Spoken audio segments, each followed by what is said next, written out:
presidente Jair Bolsonaro pode ter sido traído pelos seus assessores, em especial o tenente-coronel Mauro Cid? Esta é a pergunta de $1 milhão. E ontem eu falava aqui, o que me incomodou na data de ontem foi, de manhã nós tínhamos um pingadinho de informação. E aí se discutia em torno daquilo, porque não se sabia de nada. No almoço, eu tive a oportunidade de falar com o presidente Jair Bolsonaro, de onde vem a reafirmação do que ele disse sempre: eu não tomei a vacina. No meio da tarde, estava acabando linha de frente, Alexandre de Moraes tirou o sigilo, tanto da decisão que mandou fazer a busca e apreensão e as prisões preventivas, quanto do pedido da Polícia Federal. A decisão tem 77 páginas, o pedido da polícia tem 110, então foram 187 páginas para ser lidas antes dos pingos nos is. Lido, né, tudo isso, fizemos um grande debate no Pingos nos is de ontem, fui para casa e ainda continuei a lição. Falei com gente lá nos Estados Unidos, onde pousou o avião do presidente Jair Bolsonaro no dia 30 de dezembro, 30 ou 31, eu não me lembro certamente. 30. Falei com o pessoal da Gol, porque ele voltou de Gol dos Estados Unidos, conversei com o pessoal da embaixada, falei mais uma vez com a família Bolsonaro, li e reli e vi o parecer da Lindora, e tudo isso vai ser trazido aqui para o nosso debate agora. Que eu vou resumir, tá, em poucas palavras para a leitura não ficar maçante. O pedido da Polícia Federal, meus queridos, para que vocês entendam, esse pedido que eu falei que tem 110 páginas, ele começou quando a CGU, que é a Controladoria Geral da União, decidiu, ao arrepio da lei, porque fere a LGPD, é um dado de saúde, é um dado sensível, tirar o sigilo do cartão de vacinação da família Bolsonaro. Retirado esse sigilo, começou esta loucura toda. Foi mandado um pedido de investigação, porque ele dizia que não tomou a vacina, e encontraram registros de inserção e inclusão da vacina no sistema do Ministério da Saúde.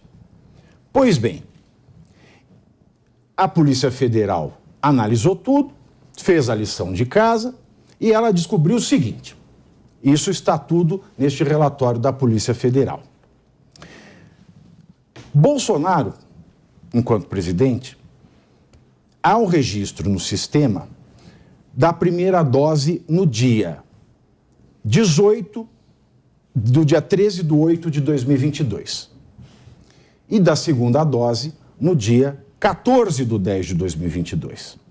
Da sua filha Laura, de 12 anos, o primeiro registro, que é a primeira dose, no dia 24 do 7, e a segunda dose no dia da primeira dose do pai, no dia 13 do 8. Da mesma maneira, os dois assessores de Bolsonaro que foram com ele para os Estados Unidos, primeira dose dia 13 do 8, segunda dose dia 14 do 10. Mas o que aconteceu? Isso só foi lançado no sistema do Ministério da Saúde no dia 21 de dezembro, 21 do 12. Né? Mais de 2 meses depois. E foi lançado por um funcionário que é o secretário municipal de turismo de Duque de Caxias. O prefeito de Duque de Caxias, no momento, é irmão do deputado federal Gutenberg Reis, que também se aproveitou deste esquema que a Polícia Federal investiga. Por isso é que isso atraiu a competência para o STF, porque o Gutenberg Reis, ele tem o foro privilegiado. Bom, E aí eu reclamei. Quando a gente vê tudo isso, eu falei, ficam vazando para a imprensa de plim-plim a informação e a gente fica fazendo comentário igual bobo, quando a gente já poderia ter visto isso desde o começo. Mas vamos lá. Inseridos as vacinações da Laura e do Bolsonaro, no dia 21, e dos dois assessores, do Max Moura e do Sérgio Cordeiro, no dia 22. Só que do Max Moura e do Sérgio Cordeiro continua o registro. Já da Laura Bolsonaro e do Jair Bolsonaro, esse registro ele foi excluído no dia 27 de dezembro. Ou seja, incluíram no dia 21 e excluíram no dia 27. Quem excluiu? Quem excluiu foi uma outra servidora da Prefeitura de Duque de Caxias, com a justificativa erro, coisa que ela não fez aos outros dois assessores. Tudo isso está no processo. Uma coisa é, todos estavam no Rio de Janeiro nas datas das doses. Duque de Caxias é do lado, mas também não é do lado. Se você tem uma agenda cheia, você não consegue ir para Duque de Caxias. Enfim, o presidente alega que não tomou a vacina. E que a filha dele também não tomou por conta das comorbidades, segundo ele, porque, segundo a bula da Pfizer, era possível que ela, com 12 anos, tivesse alguns efeitos e o médico falou que não sabia o que fazer com aqueles efeitos, então ele optou por não dar vacina para ela. Então, assim, não importa onde ele esteve, a versão dele é que ele não tomou. Bom, visto isso, nós temos que, nesse meio tempo de Jair Bolsonaro e Laura Bolsonaro, tivemos a emissão do certificado de vacinação. O que é isso? Quando a gente toma vacina, a gente põe um aplicativo, a gente acessa, tem o certificado para mostrar para os outros. Olha aqui, olha aqui. Entendido? Uhum. Esta emissão foi feita através de um IP da presidência. E tudo na presidência, Mauro Cid tem acesso. Aliás, o Mauro Cid, ele respondia até às mensagens de celular do Bolsonaro. Sempre se soube disso. Feito isso, nós temos que, para além da emissão do certificado desse meio tempo, entre 21 e 27 de dezembro, também no dia 14 de abril houve uma outra emissão de certificado em nome do Jair Bolsonaro, só que agora o certificado não era mais das vacinas Pfizer, era de uma dose da vacina Janssen. Olha que história maluca. Está desenhado. Então, está tudo isso lá no pedido da Polícia Federal. Mandou-se para o STF pedindo a busca e apreensão na casa de Bolsonaro, nas outras casas, a prisão preventiva do Mauro Cid, do Max Guilherme Moura e do Sérgio Cordeiro. Feito isso, foram lá na casa do Bolsonaro, pegaram o celular, viram o celular da Michele, a Lindora Araújo, que é a vice-procuradora-geral da República, ela falou que não tem elementos, não tinha elementos para fazer busca na casa do Bolsonaro, que para ela isso estava claro que foi feito tudo pelo Cid. E esta é a versão do presidente. O presidente não sabia. Então vamos agora às outras questões. Quando ele foi a primeira vez para a reunião da ONU, ele foi sem vacina, tanto que ele não pôde entrar nos locais. No dia 30 de dezembro, ele foi para lá com um avião presidencial. Então, ele não precisava apresentar nenhum comprovante, porque os comprovantes eles são apresentados no balcão de check-in, para quem é um viajante normal, da companhia que leva você até os Estados Unidos. E lá não se requer, quando se chega no avião presidencial, ainda mais no dia 30/12, não se requereu o comprovante de vacina. Na volta, já não havia mais esse requerimento para vir para o Brasil. Isso já tinha caído, que foi no dia 30 de março deste ano. Então, de fato, se ele não tomou vacina mesmo, e continuar falando, e sempre falou, esta tese, o fato é que pode ter sido, de fato, uma armação. Pode ter sido. Agora, para finalizar e passar para o debate, eu lhes pergunto, a prisão de Mauro Cid, que é o ex-assistente, faz tudo pessoal, carregava a mala do Bolsonaro, o celular do Bolsonaro, ele era o faz-tudo do Bolsonaro, né? A prisão dele, do Max Guilherme Moura e do Sérgio Cordeiro, que são assessores de ex-presidente, foram presos preventivamente, tem que obedecer 2 requisitos. A materialidade existe, né? Parece claro, principalmente o Cid, que além da família Bolsonaro, ele fez esse esquema para a mulher e para as 2 filhas, uma maior e outra menor de idade. Visto isso, que há a materialidade contra eles, principalmente contra o Mauro Cid, não existe, por outro lado, o perigo da liberdade, já que essas provas são todas de sistema de informação e só a perícia técnica da Polícia Federal consegue avaliar isso aí. E, tendo sido apreendidas todas as mensagens, áudios, etc., não tem mais como, nem o Cid, nem o Max Moura, nem o Sérgio Cordeiro, atrapalharem a investigação.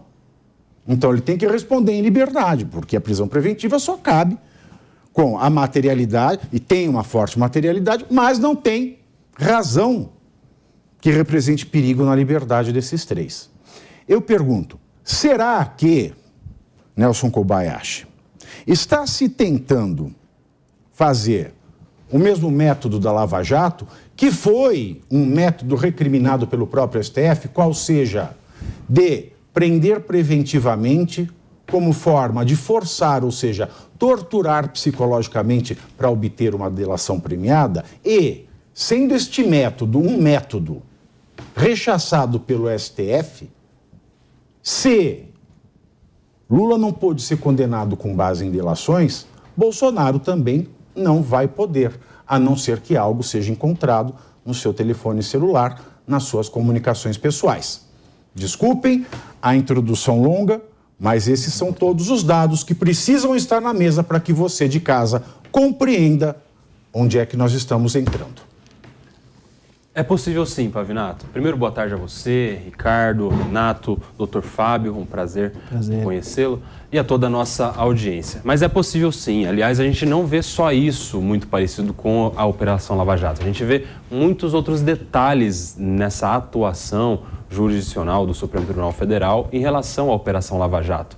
Porque você disse aí, a respeito de alguém que tem um foro por prerrogativa de função, por exemplo, que faria com que a competência fosse do STF, mas essa decisão, apesar de muito bem amparada, eu também li esse relatório, ela não é uma decisão dada, proferida por um juízo competente.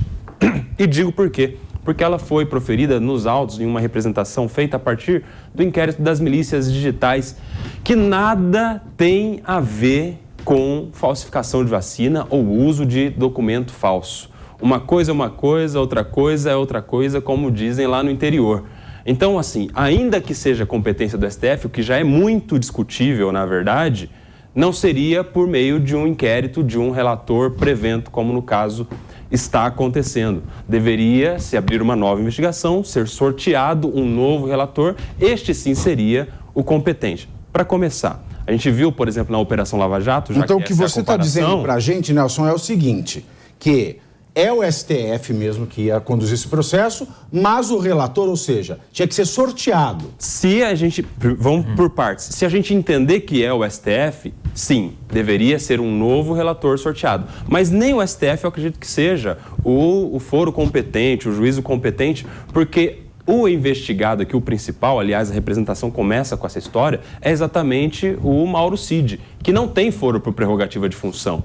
Ele tem que ser processado e julgado na primeira instância, no juízo da Justiça Comum. Então, para começar, essa competência da STF já é muito discutível, assim, mas com muitos elementos. E se fosse, se a gente partir do pressuposto que é o STF competente, não seria o ministro que deu a decisão, o relator competente. Deveríamos ter outro. E só para finalizar, Pavinato, já que a gente está falando da Operação Lava Jato, a gente viu impunidade em crimes de corrupção que poderiam ser condenados e ter levado muita gente a uma pena, de fato, a um cumprimento de pena. Lá, a gente teve muitas anulações por uma elasticidade da competência tão grande que tudo era competência lá da Vara Federal de Curitiba, 13ª Vara Federal de Curitiba. Porque em algum momento teve algum contato, é o juízo competente. Porque alguém teve alguma troca de mensagem, então tem conexão, é o mesmo juízo competente. E aí a gente acabou criando um super juiz que é competente para julgar pessoas que nunca nem pisaram na terra vermelha do Paraná. E aí aquela super mega competência foi depois destituída por decisão do STF, justamente por não ter a melhor aplicação dos critérios de conexão e continência do Código de Processo Penal. Isso vai acontecer, provavelmente, se a melhor interpretação for dada a esses critérios, também nesse inquérito das milícias digitais, que a partir de um fato, tudo passa a ser competência desse mesmo relator. É um inquérito interminável, é um inquérito perpétuo, que tudo que acontece, que tem a ver com internet, só pelo fato de ser uma milícia, a investigação ter nascido a partir de investigação de milícias digitais, tudo que tem a ver com internet, troca de WhatsApp, então é milícia digital. É vacina? Então é milícia digital. E tudo tem uma grande competência para este caso, o que, no meu ponto de vista, não respeita os critérios do Código de Processo Penal. E aí, portanto, para finalizar, apesar de ter muita base para, sim, tanto a prisão quanto a busca e a apreensão, as buscas e apreensões que aconteceram, tudo isso foi feito por juiz incompetente e decisão de juiz incompetente é decisão nula, inexistente, não mereceria subsistir. Aí você olha